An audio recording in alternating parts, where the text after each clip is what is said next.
চাদরের ভিতর হাত ঢুকিয়ে দাও, শীত কম লাগবে। দেরি করছো কেন? বললাম, চাদরের মালিকের পারমিশন নিতে হবে তো আগে। সব পারমিশন কি মুখে দিতে হয়? পারমিশন তো তোমাকে দেখার পর থেকেই দিয়ে রেখেছি। যেই ভাবনা সেই কাজ। অন্ধকার গাড়িতে অনেক অদেখা জিনিসের উপস্থিতি দেখে নিয়েছি। বেশ কিছুদিন ধরেই মাকে নিয়ে কোথাও বেড়াতে যাওয়া হয় না। হঠাৎ একটা সুযোগ এসে গেল। অফিসে ছুটি পাওনা ছিল কিছু, আর একটা ট্রাভেল কোম্পানি বেশ সস্তায় একটা ট্যুর অর্গানাইজ করেছে খবর পেলাম। কাশ্মীর ভ্রমণ, ১৪ দিনের ট্যুর, জনপ্রতি ১৪,০০০ টাকা করে। মাকে বললাম, যাবে নাকি ভূস্বর্গ দেখতে? মৃত্যুর পরে কোন স্বর্গ দেখবে, কিংবা আদৌ স্বর্গ কপালে জুটবে কিনা ঠিক নেই। পৃথিবীর স্বর্গটা দেখে নিতে পারো ইচ্ছা হলে। মাও অনেকদিন বাইরে যায় না বলে হাঁপিয়ে উঠেছিল। মনে মনে শুনেই রাজি হয়ে গেল। সেদিনই বুক করে দিলাম দুজনের জন্য। ট্রাভেল কোম্পানিটা আসলে কয়েকজন যুবক মিলে একটা গ্রুপ। নাম পাখির ডানা ট্যুর অ্যান্ড ট্রাভেলস। নামটা বেশ মজার, আর ছেলেগুলোও আমারে বয়সী। ওদের সাথে আলাপ হলো, ৫ বন্ধু মিলে ট্যুরটা কন্ডাক্ট করে। আমাদের সঙ্গে যাবে দুজন, আর থাকবে কয়েকজন হেল্পিং হ্যান্ডস, যেমন রান্নার লোক, কাজের লোক, মালপত্র ববার লোক ইত্যাদি। যে ট্যুরটা সুপারভাইজ করবে তার নাম তরুব্রত চৌধুরী, তরুদা। আমার চাইতে ৫-৬ বছরের বড় হবে। সমস্ত প্ল্যান শুনে সেই মতো বুকিং করলাম। ট্যুর শুরু হবে নভেম্বরের তারিখ, ফিরব ২০ তারিখ। জোগাড়যন্ত্র করতে করতে দিনটা এসে গেল। মাকে নিয়ে একটু আগে ভাগে হাওড়া স্টেশনে পৌঁছে গেলাম। বড় ঘড়ির নিচে সবার জমায়েত হবার কথা। দেখলাম অনেক লোকে এসে গেছে। লোকজনের সংখ্যা দেখে প্রথমেই দেবতার গ্রাসের সেই লাইন মনে পড়ল। কত বাল বৃদ্ধ নর নারী, সঙ্গে বেশ কিছু যুবতী এবং অগ্নিতুল্য বৌদি, সবাই সেজেগুজে প্রস্তুত। নিজেকে বললাম, চল তমাল, সময়টা মন্দ কাটবে না তোর। সেটা যে এত ভালো কাটবে তখনও সেটা বুঝিনি। লিস্ট মিলিয়ে দেখা গেল, জনৈকা গায়ত্রী সেন ও তার ২৪ বছর বয়স্কা কন্যা অঙ্কিতা সেন এখনও অনুপস্থিত। প্ল্যাটফর্মে ট্রেন দেবার সময় হয়ে গেছে। রাত ১১:৫৫ ট্রেন ছাড়বে। ঘড়িতে ১০:৩০ দেখে তরুদা কিছু অবশ্য করণীয় বিষয় নিয়ে বক্তৃতা শুরু করলেন সবাইকে জড়ো করে। কান দিয়ে শুনছিলাম, মন দিয়ে গেঁথে নিচ্ছিলাম, আর মেয়ে ও বৌদিদের দেখছিলাম। আর ১০টা ট্যুরে যেমন হয় সেই একই কথা। বেশ মনোগ্রাহী বক্তৃতাতেই তরুদা বলল, গায়ত্রী দেবী আর তার মেয়ে এখনও এলো না তো? এই দুটো সিট তাদের, বলে সামনের সিট দুটো দেখল। ওদের দুজনকে নিয়ে বেশ কয়েকবার উদ্বেগ প্রকাশ করা হলেও তারা দুজন যে আমাদের একদম পাশের যাত্রী তা জানতাম না। একটু খুশি খুশি লাগলো একটা ২৪ বছরের মেয়ে সঙ্গে যাচ্ছে ভেবে। আমাদের সঙ্গে আরও দুজন এসেছিল, এক সর্বক্ষণ কাশতে থাকা এক দাদা, আর তার সঙ্গে সম্পূর্ণ বেমানান সুন্দরী বৌদি। ভগবানেরও কি লীলা, একেই বলে বাদরের গলায় মুক্তার মালা। সন্ধ্যা থেকেই বৌদির দিকে বারবার চোখ চলে যাচ্ছিল। বয়স আন্দাজ ৩৪-৩৫ হবে। বেশ আকর্ষণীয়, উচ্চতায় একটু খাটো। দাদার নাম মৃণাল বোস, আর বৌদি উমা বোস। সর্বক্ষণ উমা বৌদি মৃণালদাকে মুখ ঝাঁটা দিয়ে চলেছে দেখলাম সন্ধ্যা থেকে। বৌদি প্রিয় গালি হলো, তোমার দ্বারা তো কিচ্ছু হয় না। বার ১০ এক কথাটা শুনে ফেলেছি ইতিমধ্যেই, আরও অসংখ্যবার শুনব এই ১৪ দিনে সন্দেহ নেই। কিন্তু দাদার দ্বারা যে কি কি হয় না সেটা পরে জেনেছিলাম, আর আপনারাও সময় মতো জানতে পারবেন। ট্রেন ছাড়তে আর মিনিট ৭ বাকি। প্ল্যাটফর্মে নেমেছি একটা জলের বোতল কিনব বলে। বোতল কিনে উঠতে যাব এমন সময় দেখলাম একটা যুবতী মেয়ে এক বৃদ্ধা মহিলাকে জোর করে টানতে টানতে প্রায় দৌড়ে আসছে। বৃদ্ধা প্রায় হোঁচট খেয়ে পড়ছে বারবার। একে বয়স হয়েছে, তার উপর কাঁধে একটা ব্যাগ। কোনো মতে তড়িঘড়ি করে ট্রেনে উঠল। মনে মনে দারুণ খুশি হলাম। সুন্দরী যুবতীর সঙ্গে একই কোচে বসে যাব। সবাই যখন ঘুমাবে তার উপর শীত শীত পড়ছে। উফ, ভাবতেই দারুণ রোমাঞ্চ হলো। হঠাৎ দেখি উমা বৌদি মুখ বাড়িয়ে তাকিয়ে আছে, আর মুচকি মুচকি দুষ্টু হাসি হাসছে। আমি বললাম, কি বৌদি, ঘুমোননি এখনো? বৌদি বলল, না, ঘুম আসছে না। আমিও তোমাদের সঙ্গে এসে বসলে আপত্তি আছে নাকি? বললাম, না না, আপত্তি কিসের, আসুন না, গল্প করতে করতে সময় কেটে যাবে। যদিও মনে মনে কাবাবের ভিতর হাড্ডি ঢুকলো ভেবে রাগও হচ্ছিল। তারপর ভাবলাম, খাবাবের সাথে চাটনিও মন্দ হবে না। এরপর উমা বৌদি আমার পাশে বসে পড়ল। তারপর বসল অঙ্কিতা। আস্তে আস্তে আলাপ পর্ব শুরু হলো। বৌদি বলল, তুমি কি করো তমাল? বললাম, একটা কোম্পানিতে মার্কেটিং বিভাগে আছি। বৌদি বলল, বেশ বেশ, তাহলে তো ভালোই কামাচ্ছ। তা বিয়ে করনি কেন? বললাম, শিকল পরার এত তাড়া কিসের? পড়তে তো হবেই, যত দেরিতে পড়া যায়। বৌদি বলল, বেশি দেরি করলে শিকলের তালাচাবির জোর কমে যাবে বলেই চোখ ছোট করে একবার অঙ্কিতার দিকে তাকিয়ে খিক খিক করে হাসতে লাগল। অঙ্কিতা লজ্জা পেয়ে মুখ নামল। আমি বললাম, আপনাদের তালাচাবি যখন এখনো ঠিক আছে, তাহলে আমারও থাকবে আশা করি। বৌদি হঠাৎ গম্ভীর হয়ে বলল, কোথায় আর ঠিক থাকলো, তোমার দাদার দ্বারা কিছু হয় না। আমি কথাটা অন্যদিকে ঘুরিয়ে দেবার জন্য বললাম, অঙ্কিতা, আপনি কি করেন? অঙ্কিতা বলল, আমাকে আপনি বলবেন না, আপনি আমার চেয়ে বড়, তুমি বলবেন। আমি বললাম, বলতে পারি যদি দুই পক্ষেই আপনি বন্ধু হন। অঙ্কিতা হেসে বলল, ঠিক আছে। উমা বৌদি ফোড়ন কাটল, তোমরা আজকালকার ছেলেমেয়েগুলো যে কি না, সব কিছু দেরিতে করো, আরে আসল সময় চলে গেলে অনেক কিছু মিস করবে। বৌদি আমাদের চাইতে খুব বেশি বড় না, কিন্তু এমন ভাব করছে যেন আমাদের দিদি। আমি ২৭, অঙ্কিতা ২৪ আর বৌদি হয়তো ৩৫। হঠাৎ অঙ্কিতা এমন একটা কথা বলল, আমি আর উমা বৌদি দুজনে চমকে ওর দিকে তাকালাম। বলল, আজকালকার ছেলেমেয়ে অনেক অ্যাডভান্স। বৌদি, সুখ পাওয়ার জন্য তাড়াতাড়ি দুঃখকে গলায় ঝুলায় না, কিন্তু সুখ তারা ঠিকই উপভোগ করে নেয়। কথাটা বলল মুখ নিচু করেই। বুঝলাম, মেয়ে একটু লাজুক হলেও সীতা সাবিত্রীর যুগের মেয়ে না, ভীষণ রকম আধুনিক। অঙ্কিতার কথা শুনে বৌদি ওকে খোঁচা দিয়ে বলল, ওরে বাবা, মেয়ে তো দেখছি ভীষণ পাকা, তাদের মধ্যে সুখ উপভোগ করে নিয়েছ নাকি? অঙ্কিতা চমকে উঠে চোখ বড় বড় করে বৌদিকে একটা নিঃশব্দ ধমক দিল, তারপর বলল, না, এবার বৌদি আমাকে নিয়ে পড়ল। তা তমাল, তুমিও কি সেই সুখ থেকে বঞ্চিত, নাকি তোমার পকেটের সিল খোলা হয়ে গেছে? আমি একটা চোখ টিপে বৌদিকে অর্থপূর্ণ ইঙ্গিত দিলাম। অঙ্কিতার দিকে তাকিয়ে বুঝলাম ইঙ্গিতটা অঙ্কিতাও দেখে ফেলেছে, কারণ ঠোঁটের কোণায় এক টুকরো হাসি তখনও বোঝা যাচ্ছে।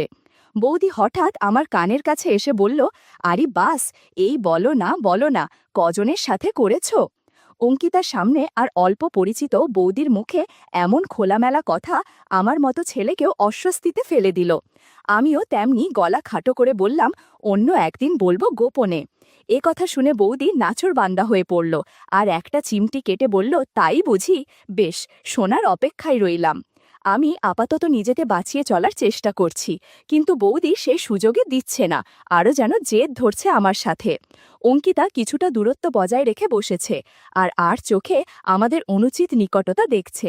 মনে হলো যেন একটু বিরক্ত, সেটা রাগ না ঈর্ষা ঠিক বোঝা যাচ্ছে না। ওদিকে মৃণালদা মানে উমা বৌদির স্বামী নাক ডেকে ঘুমোচ্ছে বলে উমা বৌদি বিরক্ত হয়ে সেদিকে তাকল, তারপর মুখ বেঁকিয়ে বলল, বিরক্তিকর আমার জীবনটা, শেষ করে দিল লোকটা, ওর দ্বারা কিছুই হয় না। আমি বৌদির কানের কাছে বললাম, কি হয় না বৌদি, কি যেন বলতে যাচ্ছিল, হঠাৎ ফিসফিস করে বলল, অন্য একদিন বলবো গোপনে। সময়ের সাথে সাথে কামরা শুদ্ধ সবাই ঘুমিয়ে একাকার, লাইটগুলো সবে প্রায় নিভে গেছে। দুপাশের বাথরুমের দিকে দুটো লাইট জ্বলছে শুধু, তাতে অন্ধকার খুব গাঢ় হতে না দিলেও একটা মায়াজাল বুনে দিয়ে গেছে। ট্রেনের দুলুনিতে ঘুমন্ত শরীরগুলোও দুলছে, সেই জন্যে জেগে থাকা মানুষগুলোও অল্প স্বল্প নড়াচড়া করলে আলাদা করে চোখে পড়ে না। জানালা দিয়ে তাকিয়ে থাকতে থাকতে কখন জানি একটু ঝিমুনি এসে গেছিল। হঠাৎ শুনলাম কানের কাছে কেউ ফিসফিস করে বলছে, কতজন? ধর্মর করে নড়ে চড়ে বসলাম, তাকিয়ে দেখি একটা চাদর জড়িয়ে অঙ্কিতা আমার একদম কাছে সরে এসেছে। আমি মিষ্টি করে হাসলাম। অঙ্কিতা আবার প্রশ্নও করল, কতজন? বলো বলো। আমি কথা ঘুরিয়ে বললাম, এবছর নভেম্বরের শুরুতেই তো দেখছি বেশ ঠান্ডা পড়ে গেছে, শীত শীত করছে। অঙ্কিতা বলল, হ্যাঁ, সেই জন্যই হ্যান্ডব্যাগ থেকে চাদরটা বের করে নিলাম। আমি বললাম, আমারটা সুটকেসে। অঙ্কিতা বলল, আমারটা শেয়ার করো। আমি বললাম, সে কি, সেটা কি ঠিক হবে? অঙ্কিতা বলল, আরে কেউ তো দেখছে না, ক্ষতি কি? আমি দুষ্টু হেসে বললাম, কেউ না দেখলে তুমি সবকিছুই শেয়ার করবে নাকি আমার সাথে? অঙ্কিতা ভীষণ লজ্জা পেয়ে বলল, কি বলো ধুরু? তারপর আমার কাছ থেকে দূরে সরে যেতে গেল। আমি ছোট করে ওর একটা হাত ধরে বাধা দিলাম। কিছু বলল না অঙ্কিতা, সোজা হয়ে বসল, কিন্তু আর দূরে সরে গেল না। একটু সময় নিয়ে আবার জিজ্ঞেস করল, কতজনের সাথে করেছ? বললাম, হ্যাঁ, তা বেশ কয়েকজন। অঙ্কিতা বলল, বুঝলাম, এতজন যে সংখ্যায় বলা যাচ্ছে না। আমি হেসে বললাম, ঠিক তা নয়, গুণে বলাই যায়, কিন্তু গোনার মতো স্পেশাল নয় সবাই, জাস্ট হয়ে গেল আর শেষও হয়ে গেল, তাই আলাদা করে মনে রাখি না। অঙ্কিতা বলল, স্পেশাল নয় সবাই, তার মানে কেউ কেউ স্পেশাল। তারা কয়জন? আমি বললাম, এক রাতেই সব শুনে ফেলবে, তাহলে বাকি 14 দিন কি বলবো? আর সেগুলো তো শুধুই গল্প, সেগুলো শোনার মতো কিছু না। সে বলল, হোক, তবু শুনব। বললাম, ঠিক আছে, বলবো তোমাকে, তবে এখন নয়, এখন তুমি একটু ঘুমিয়ে নাও। ঘুমের মাঝে বেশ কিছুক্ষণ পর্যবেক্ষণ করলাম, আর কিছু ঘটনাও ঘটে গেল। বন্ধুরা, ইউটিউবের কড়া নিয়মের কারণে এসব ঘটনা সরাসরি বলা যাচ্ছে না। তোমরা কমেন্টে দেয়া লিংক থেকে আমার ওয়েবসাইট ভিজিট করো, সেখানে একদম খোলামেলা গল্প দেয়া আছে। কিছুক্ষণ পর অঙ্কিতা বলল, বাথরুমে যাব, একটু চলো না প্লিজ। আমি ওর সাথে বাথরুম গেলাম, নিজেরও যাওয়া দরকার। অঙ্কিতা বেরোতেই আমি ঢুকলাম, তারপর নিজেদের জায়গায় এসে বসলাম। অঙ্কিতা কোনো কথা বলল না, শুধু মিষ্টি করে একটু হাসল। আরও কিছুক্ষণ পরে আকাশ ফর্সা হলো, আরোহীরা একে একে জেগে উঠছে। এক সময় দেখলাম উমা বৌদি আমাদের দেখে অদ্ভুত একটা হাসি দিল, তারপর গুড মর্নিং বলে বাথরুমে চলে গেল ফ্রেশ হতে। একটু পরে ফিরে এসে আমাদের পাশে বসল, বলল, তোমাদের তো ঘুম হয়নি সারা রাত, এবার তোমরা একটু ঘুমিয়ে নাও, আমি মালপত্র পাহারা দেব। অঙ্কিতা বলল, না না, আমি একটু ঘুমিয়েছি, তমালের ঘুম হয়নি সারা রাত। উমা বৌদি চোখ সরু করে অঙ্কিতার কানের কাছে ফিসফিস করে বলল, আমি সদ দেখেছি, ওই রকম বালিশে শুলে কি ঘুম হয়? যাও যাও, একটু ঘুমিয়ে নাও, সামনে আরও একটা রাত তোমাদের জাগতে হবে। উমা বৌদির কথা শুনে অঙ্কিতার মুখ ফ্যাকাশে হয়ে গেল। বৌদি কি তাহলে সব দেখে ফেলেছে? সবাইকে বলে দিলে তো কেলেঙ্কারি হয়ে যাবে। চোরা চাহনিতে অঙ্কিতা আমার দিকে চাইল। আমিও চোখের চাহনিতে ওকে আশ্বস্ত করলাম, কারণ জানি উমা বৌদিও ধোঁয়া তুলসী পাতা নয়। কিন্তু অঙ্কিতার উৎকণ্ঠা বৌদি কমিয়ে দিল। এখনও মৃণালদা, আমার মা আর গায়ত্রী মাসিমা ঘুম থেকে ওঠেনি, তাই আমরা কথা বলতে লাগলাম নিশ্চিন্তে। বৌদি নিচু গলায় কথা বলছে ঠিকই, কিন্তু এমনভাবে বলছে যেন আমি শুনতে পাই। বৌদি বলল, আরে লজ্জা পাচ্ছ কেন? পাশে ওই রকম হ্যান্ডসাম ছেলে থাকলে আমিও তোমার মতো কোলে মাথা দিয়ে শুতাম। আর আমি হলে শুধু শুতাম না, আরও অনেক কিছু করতাম। এতক্ষণে ওর যন্ত্রপাতির মাপ আর কাজ করার ক্ষমতার পরীক্ষা নেওয়া হয়ে যেত আমার। এই বলেই খ্যাক খ্যাক করে হাসি দিল। দেখলাম অঙ্কিতার মুখে লালচে আভা দেখা দিল। আমি মনে মনে হাসলাম আর ভাবলাম, বৌদি, তুমি অঙ্কিতার চাইতে 10 বছরের পুরনো মডেল। অঙ্কিতা তোমার চাইতে অনেক অ্যাডভান্স। সে যন্ত্রপাতির মাপ আর কাজ করার ক্ষমতাই শুধু পরীক্ষা করেনি, সেটা দিয়ে প্রোডাকশনও করেছে, আর প্রোডাক্ট টেস্ট করেও দেখে নিয়েছে। বৌদি তখনও বলে চলেছে, ইস, আমার যদি তোমার বয়স থাকতো অঙ্কিতা। ওই হাঁপানি রুগীটা কেশে কেশে আমার জীবনের রাতগুলো নষ্ট করে দিল। অথচ কি রোমান্টিকই না ছিলাম আমি। অপদার্থ একটা, সব শেষ করে দিল আমার। কিছু হয় না ওর দ্বারা, বলে একটা দীর্ঘশ্বাস ফেলল। অঙ্কিতা কোনো কথা বলল না, চুপ করে থাকল। সকাল 7টা বেজে গেল দেখতে দেখতে। কাল রাতে আমার আর অঙ্কিতার মধ্যে যে কিছু হয়েছিল, সেটা ওর মুখ দেখে বিন্দু মাত্র অনুমান করা সম্ভব না। হয় মেয়েটা ধুরন্ধর অভিনেত্রী, নয়তো এসব ব্যাপারে বেশ অভিজ্ঞা। যেটাই হোক, তাতে ক্ষতি নেই। ওই দুটোর যে কোনো একটা থাকলেই কাশ্মীর ট্যুরটা জমে যাবে। ট্রেন তোড়জোড় করে চলছে।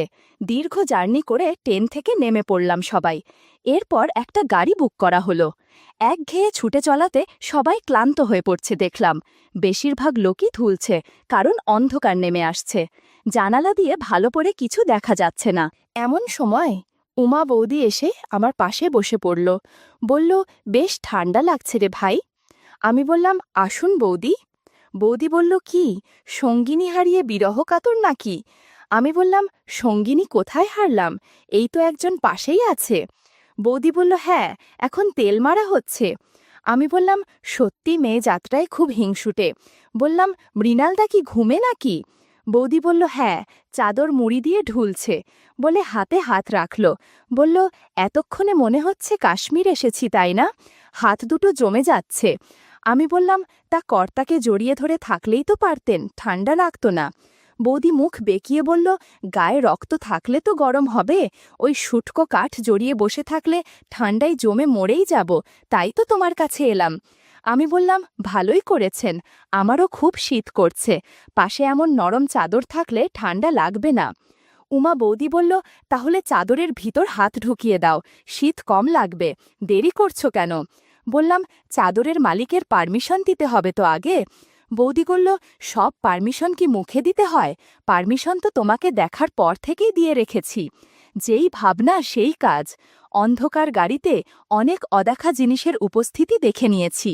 বন্ধুরা, ইউটিউবের কড়া নিয়মের কারণে এসব ঘটনা সরাসরি বলা যাচ্ছে না।